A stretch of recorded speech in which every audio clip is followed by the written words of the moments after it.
Selamat pagi Bapak Ibu, selamat berjumpa kembali dalam renungan pagi di hari Senin ini. Tuhan sudah memberikan berkat kepada kita seluruh bangsa Indonesia kemerdekaan yang ke-75 tahun. Pertanyaan bagi kita adalah bagaimana kita sebagai warga negara menjadi salah satu berkat bagi bangsa ini. Oleh sebab itu, renungan pagi ini kita akan merasakan berkat Tuhan melalui firman-Nya. Sebelumnya kita akan berdoa. Mari kita berdoa. Segala puji syukur kepadamu Tuhan, kami haturkan oleh karena berkat kasih karunia-Mu kepada kami dan bahkan kepada bangsa Indonesia ini. Tuhan telah mempercayakan berkat yang sungguh luar biasa, kemerdekaan 75 tahun. Kami telah merasakannya. Dan saat ini Tuhan, kami akan rasakan kembali berkat kemerdekaan itu melalui karya yang Tuhan telah percayakan kepada kami masing-masing dalam kehidupan kami. Dan ketika kami akan mengisi kemerdekaan itu melalui karya ini, izinkan kami mendapatkan berkat dari firman Tuhan yang hendak Kau taburkan melalui hamba-Mu ini. Kiranya Engkau berkenan datang dan menguasai hati kami, dan kiranya Roh Kudus ada di dalam hati kami, bersama dengan kami, dan memampukan kami untuk mengerti apa yang Tuhan inginkan melalui firman-Mu pagi ini. Berfirmanlah ya Tuhan, kami siap untuk menerima berkat-Mu. Tuhan Yesus memberkati. Amin. Bapak Ibu yang dikasihi Tuhan Yesus, marilah kita merenungkan firman Tuhan. Matius 25 ayat yang ke-15. Demikian firman Tuhan. Yang seorang diberikannya 5 talenta, yang seorang lagi 2, dan yang seorang lain lagi 1, masing-masing menurut kesanggupannya. Lalu ia berangkat. Bapak Ibu yang dikasihi Tuhan Yesus, di sekitar kehidupan kita tidak asing lagi ada sebuah tanaman yang dinamakan sirih. Ya. Sirih atau daun sirih. Daun sirih ini sudah kita kenal sudah lama, bahkan sudah bertahun-tahun namanya kita merasakan manfaatnya dari daun sirih tersebut. Secara tradisional, sirih kerap dipakai untuk untuk pengobatan ya. Salah satunya adalah untuk menghentikan perdarahan pada hidung atau mimisan, dan juga kesehatan berkisar kewanitaan. Kemudian juga dalam budaya Jawa, sirih itu juga dipakai di dalam ritual pernikahan. Ketika pernikahan itu ada prosesi balang-balangan suruh ya, yang disebut gantal. Dan makna daun sirih dalam prosesi pernikahan adat Jawa itu, pada waktu pengantin itu ya, balangan suruh, kedua mempelai akan berdiri saling berhadapan dengan jarak sekitar 2-3 meter. Kemudian sama-sama melempar suruh yang dilipat, kemudian ditali dengan benang putih, dan daun sirih yang dilipat dengan benang putih itu melambangkan kerukunan dan perdamaian. Namun, di samping beberapa manfaat itu, ada sebuah filosofi yang bermakna sangat luas dalam tumbuhan sirih. Pohon sirih yang meski hidupnya dengan menumpang pada pohon yang lain, ada juga sih pohon sirih berdiri sendiri kemudian diberi anjang-anjang ya, bukan pada tanaman. Tapi ada juga pohon sirih yang tumbuh diperkuat melalui ia bersandar pada pepohonan yang lainnya dengan menumpang pada tanaman lain. Namun meskipun pohon sirih itu menumpang pada tanaman lain, dia tidaklah mengambil nutrisi dari tanaman yang ditumpanginya. Tidak mengambil nutrisi yang ditumpanginya. Bahkan daun sirih pun yang daunnya berbentuk hati yang cantik itu ya, malah akan memperindah tanaman yang ditumpanginya.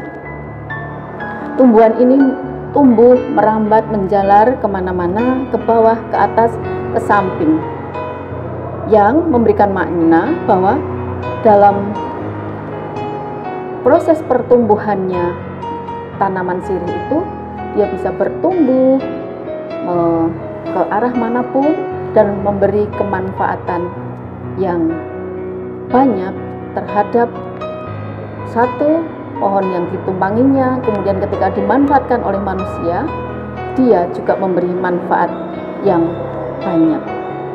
Selain itu juga tanaman sirih itu bertumbuh dari bawah ya, dengan pokok batang itu hanya kecil, kemudian dari bawah ke atas perlahan-lahan menjadi lebih tinggi dan sampai menjalar kemana-mana, dan dia tidak merugikan tanaman yang lain.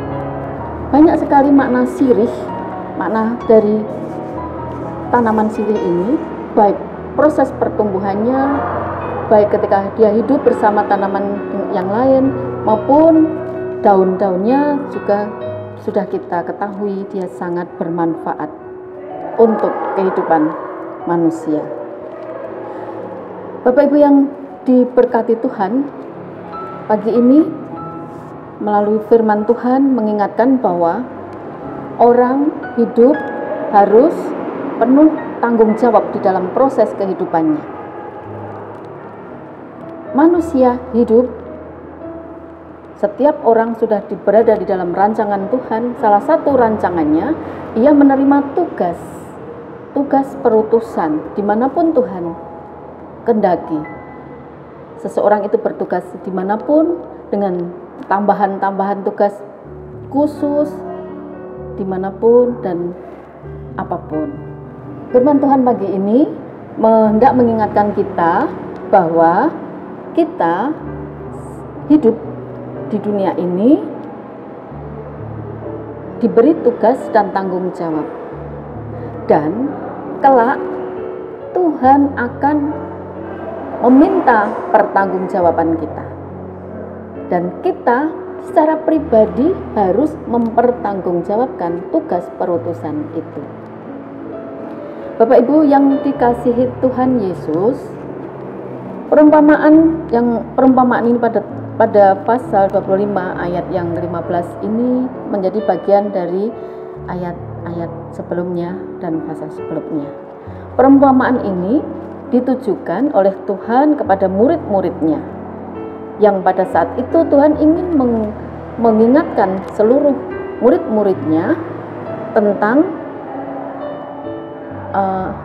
sesuatu hal, yakni untuk mewaspadai akhir zaman dan harus selalu mempersiapkan diri untuk menghadapi akhir zaman, untuk mempersiapkan diri dalam segala waktu, sebab Tuhan Yesus itu datang sewaktu-waktu seperti pencuri. Lalu pertanyaannya, bagaimanakah menantikan Tuhan Yesus? Bagaimanakah sikap kita menantikan kedatangan Tuhan Yesus yang kedua kali? Apakah berdiam diri saja? Pada ayat yang ke-14 di sana dikatakan bahwa sebab hal kerajaan surga sama seperti seorang yang mau bepergian ke luar negeri, yang memanggil hamba-hambanya dan mempercayakan hartanya kepada mereka. Kata sambung sebab di ayat yang ke-14 tadi menyiratkan adanya hubungan yang erat antara ayat yang pertama sampai ke-13 dan masuk kepada ayat yang ke-14 sampai yang ke-30. Maksudnya di sana berjaga-jaga di ayat 13 menuntut lebih daripada sekedar kewaspadaan dan dalam penantian itu. Kewaspadaan dalam penantian itu. Dengan kata lain, menunggu di sini bukan menunggu secara pasif, tetapi ingin ditegaskan dalam perumpamaan ini dengan perumpamaan tentang talenta itu, yaitu menunggu dengan meresponi, dengan proaktif, dengan melakukan sesuatu yang bermanfaat.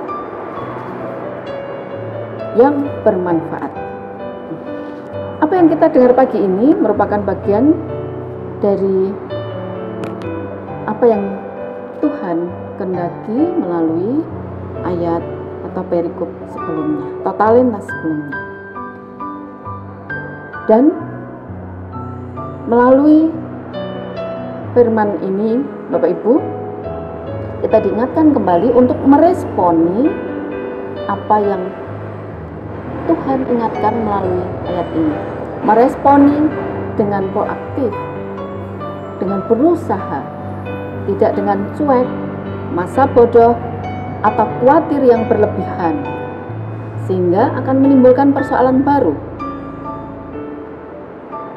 dan bahkan tidak akan memperbaiki keadaan, malah akan memperburuk keadaan. Sama seperti ketika waktu kecil ya, Bapak Ibu, kita pergi, kemudian kita diberi tugas untuk menyelesaikan misalnya mencuci piring dan sebagainya, kemudian Bapak Ibu kita pergi sampai nanti tentunya kita akan mempertanggungjawabkan pekerjaan itu. Dan ketika Bapak Ibu atau orang tua kita memberikan tugas itu, tentunya kita akan mempertanggungjawabkan nanti. Dan ketika kita diberi tugas itu, tentunya kita tidak akan membiarkan tugas itu tidak terselesaikan. Dan ketika kita menyelesaikannya, ketika Bapak Ibu kita pulang, kita sungguh luar biasa bahagianya. Bu, saya sudah menyelesaikan cuci piring atau nyapu dan sebagainya. Nah, ayat ini sesungguhnya ingin membangkitkan kita kembali, menyadarkan kita kembali, mengajak kita kembali untuk menyadari beberapa hal. Tentu saja berkaitan dengan tugas dan tanggung jawab perutusan dari Tuhan. Ada beberapa hal yang perlu kita perhatikan. Yang pertama, dengan firman Tuhan ini di ayat yang ke-15, kita diingatkan untuk menyadari bahwa hidup ini sangat berharga. Hidup ini sangat berharga. Sehingga segala sesuatu yang berasal dari Tuhan pastilah baik dan istimewa. Tidak ada yang tidak baik yang berasal dari Tuhan itu.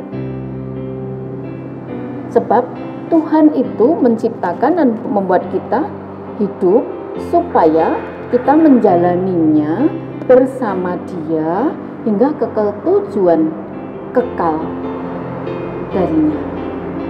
Yang pertama ya, hidup ini sangat berharga. Yang kedua, perumpamaan talenta ini menggambarkan bahwa hidup ini adalah karunia. Kalau tadi berharga, yang kedua ini, hidup ini adalah karunia. Betapa kita bisa membayangkan ya, Bapak Ibu, kita diberi karunia. Dan karunia itu karunia untuk hidup. Tetapi bukan sekedar hidup di sini. Kebetulan kita diutus Tuhan untuk di rumah sakit. Kita bisa menyaksikan ketika ada seorang pasien yang berada di dalam tahapan terminal, tentunya kita melihat bagaimana reaksi keluarga berharap dengan segala perilaku, dengan segala kondisi dinamika psikologisnya mereka. Karena apa? Satu, pengharapan untuk menerima karunia saudaranya sembuh kembali. Demikian kita perumpamaan talenta ini mengingatkan kita atau menggambarkan bahwa hidup kita ini adalah karunia. Hidup ini kok bisa disebut karunia? Karena apa? Karena hidup ini hanya sekali, namun berakibat kekal. Maksudnya bagaimana? Ketika hidup atau menerima hidup dan menjalani kehidupan itu, ketika mengisi kehidupan itu, melakukan kesalahan di dalam mengisi hidup itu, bisa jadi tak mungkin lagi diperbaiki. Bisa jadi tidak mungkin lagi bisa diperbaiki. Bisa jadi tidak mungkin lagi memiliki kesempatan untuk memperbaiki. Nah, dengan firman Tuhan pagi ini melalui talenta ini, kita diingatkan kembali untuk menjalani, mengisi hidup dan mempertimbangkan, sebab pada suatu kelak kita akan menuai akibat dari setiap perbuatan kita sendiri. Inilah yang ingin Tuhan tanamkan dalam diri kita melalui perumpamaan ini, bahwa tiap orang kelak berkewajiban mempertanggungjawabkan hidupnya secara pribadi di hadapan Tuhan. Kalau misalnya saat ini kita yang pekerja, kita yang memiliki pimpinan, kita mempertanggungjawabkan di hadapan pimpinan, kita mempertanggungjawabkan pada tim, kepada setiap orang yang teman kerja kita. Tetapi suatu kelak kita akan mempertanggungjawabkan di hadapan Tuhan, yang di hadapan Tuhan itu sudah tidak ada kata remedi, tidak ada ditipek, distipo, mboten. Mungkin di hadapan manusia, mungkin di hadapan, misalnya ya kita menghadapi surveyor, kita ada remedi, kita bisa memperbaiki dan sebagainya. Tapi di hadapan Tuhan kelak tidak ada kesempatan untuk memperbaiki lagi. Kemudian yang ketiga, pesan dari firman ini. Di situ ada kata Tuhan. Ya. Tuhan di sini adalah Kristus.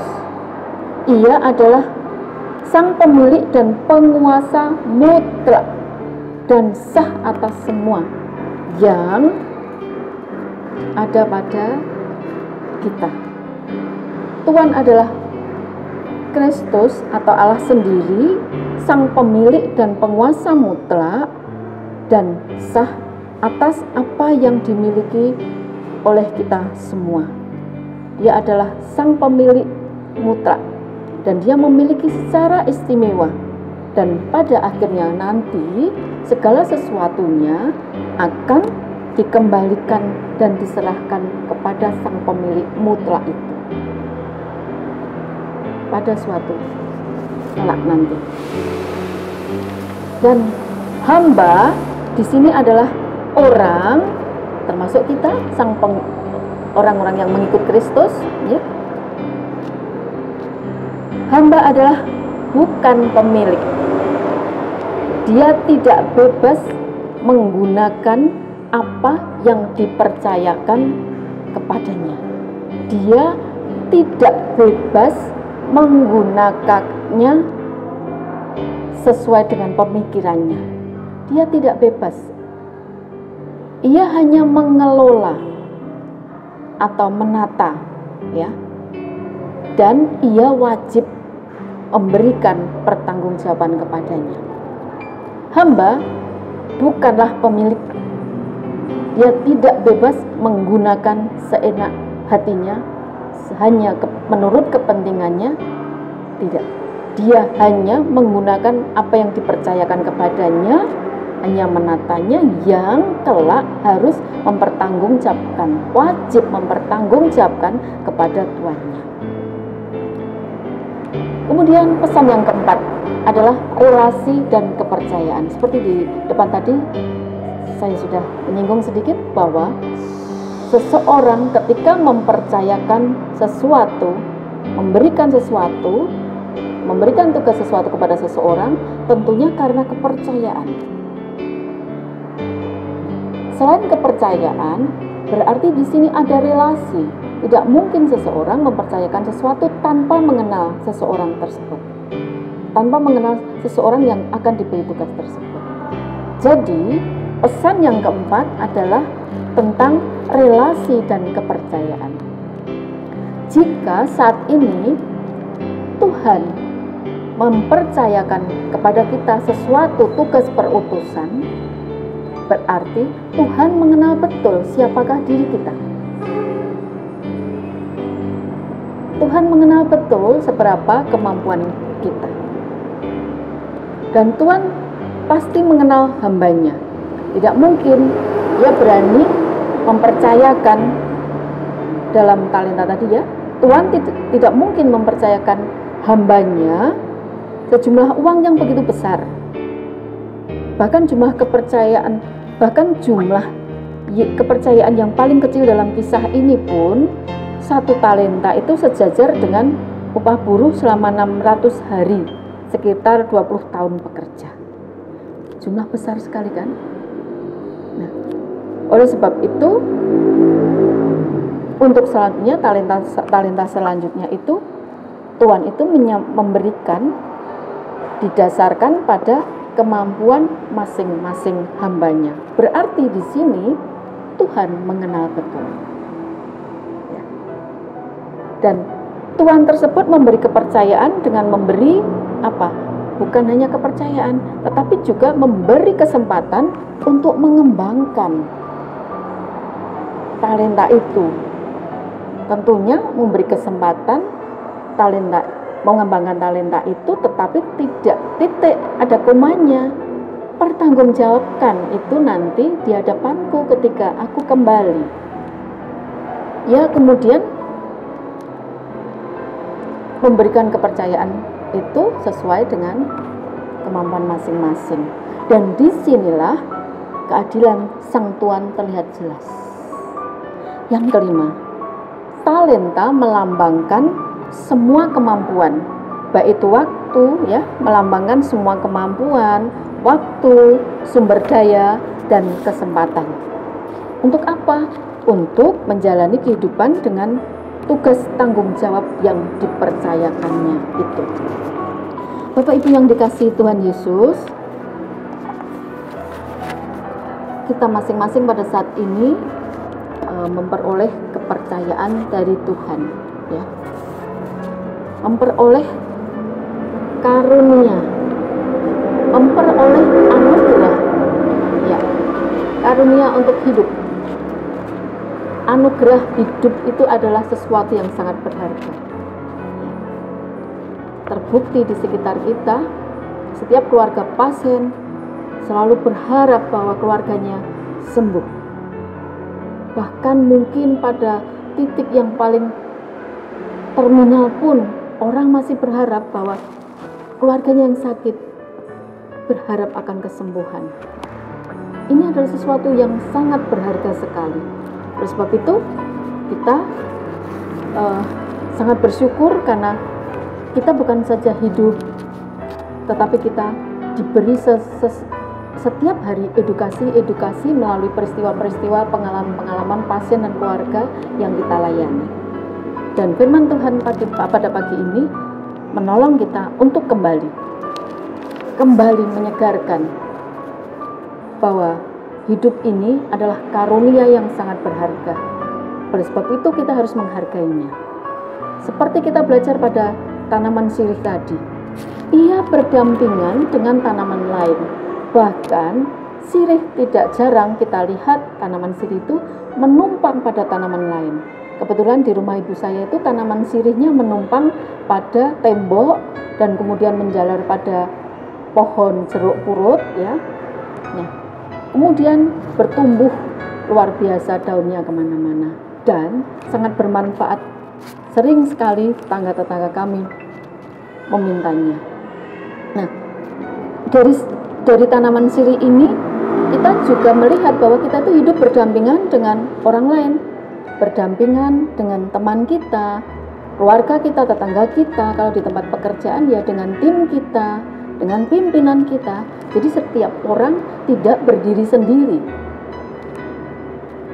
Ia bersama-sama, dan kehadirannya diharapkan untuk kehadirannya di mana-mana diharapkan untuk menjadi manfaat bagi setiap orang yang dijumpainya, bukan bagi dirinya sendiri, bukan bagi kelompoknya sendiri, bukan bagi kepentingan orang-orang yang sejalan dan seide, sepemikiran dengan dia, bukan, tetapi untuk kehidupan siapapun di sekitar kita. Mari kita tengok sebentar kehidupan kita yang kita jalani setiap hari ini sampai hari ini. Jika kita mau jujur, ternyata kita masing-masing sudah menerima kesempatan dan kepercayaan yang berharga dari Tuhan, namun kita belum sungguh-sungguh menghargainya. Kita belum sungguh-sungguh menyadarinya bahwa tugas perutusan ini sungguh-sungguh merupakan karunia yang sangat berharga, dan belum sadar, mungkin kita juga lupa bahwa suatu ketika apa yang sudah kita terima ini kita harus pertanggungjawabkan secara pribadi kepada Tuhan. Jika kita sudah menerima tugas perutusan dan kita sudah sanggup dengan tugas perutusan ini, jangan titik, tapi masih ada komanya. Kita harus mempertanggungjawabkan secara pribadi di hadapan Tuhan kelak kemudian hari. Bukankah itu sesuatu yang sudah kita pahami sejak kecil?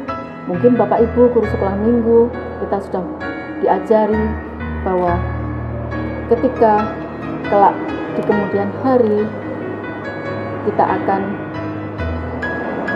bertanggung jawab secara pribadi di hadapan Tuhan. Dan saat ini firman Tuhan mengingatkan kita kembali atas apa yang telah kita sudah ditanamkan oleh guru sekolah minggu, oleh Bapak Ibu kita, oleh Pak Pendeta, dan semuanya saja.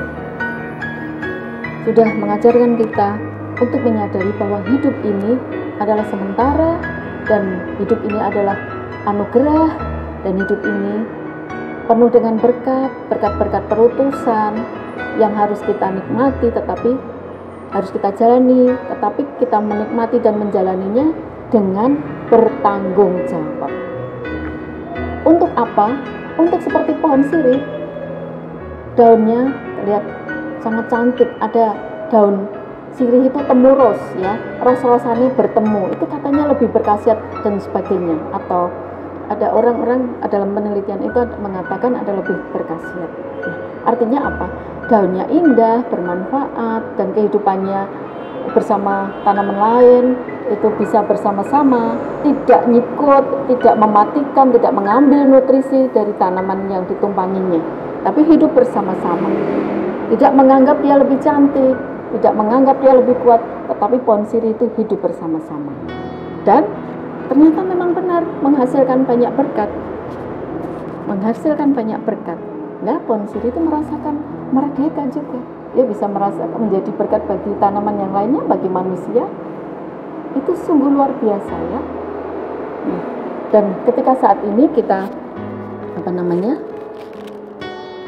menghayati 75 tahun Indonesia merdeka, kita kembali diingatkan bagaimanakah kita mensikapi tugas perutusan ini.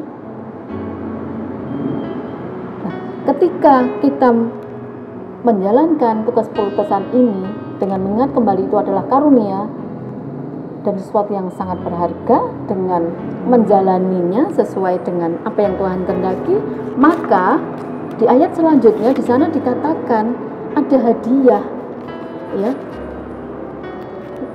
bagi hamba yang setia. Ada hadiah di sana. Apa? Salah satunya adalah dia akan diundang, dia akan bersama dalam kebahagiaan tuannya.